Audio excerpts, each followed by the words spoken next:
السلام علیکم ورحمۃ اللہ وبرکاتہ۔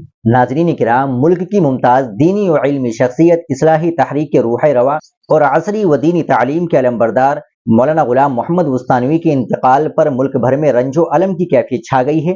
اہل علم، مدارس و جامعات اور اصلاحی تحریکوں سے وابستہ افراد اس عظیم سانحے سے گہرے صدمے میں ہیں۔ حضرت کی پوری زندگی قوم و ملت کی تعلیمی، اخلاقی اور فکری تعمیر کے لیے وقف رہی۔ مولانا غلام محمد وستانوی جامعہ اشاعت العلوم عکل کوہ مہاراشٹر کے سابق محتمم تھے اور ملک بھر میں پھیلے درجنوں اداروں کے سرپرست و بانی رہے۔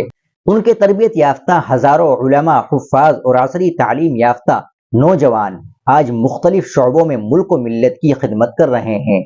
مولانا کو موجودہ دور کے سر سید کہنے میں مبالغہ نہ ہوگا، کیونکہ وہ دین و دنیا کی متوازن تعلیم، نوجوانوں کی فکری تربیت اور ادارہ سازی میں اپنی مثال آپ تھے۔ حضرت وستانوی نے مدارس کے نصاب و نظام کو عصر حاضر کے تقاضوں سے جوڑنے کی جو سعی اور کوشش کی ہے، وہ ان کا عظیم کارنامہ ہے۔ ان کی شخصیت صرف ایک فرد کی نہیں بلکہ ایک تحریک کی نمائندہ تھی۔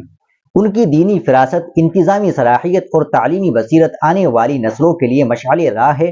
مولانا نے ہمیشہ نوجوان علماء کو عصر حاضر کی ضروریات سے آگاہ رہنے اور ملت کی رہنمائی کے لیے تیار رہنے کی تلقین کی۔ ان کا خلا مدت و پر نہیں ہو سکتا۔ اللہ تعالیٰ مولانا وستانوی کی مغفرت فرمائے، ان کے درجات کو بلند کرے، ان کی علمی و تعلیمی خدمات کو جاری و ساری رکھے اور ان کے لواحقین و تلامذہ کو صبر جمیل عطا فرمائے۔ ناظرین کرام، آپ اس ویڈیو کو زیادہ سے زیادہ شیئر کریں، لائک کریں اور چینل کو بھی سبسکرائب کر لیں۔ ملتے ہیں انشاءاللہ اگلی ویڈیو کے ساتھ۔ السلام علیکم ورحمۃ اللہ وبرکاتہ۔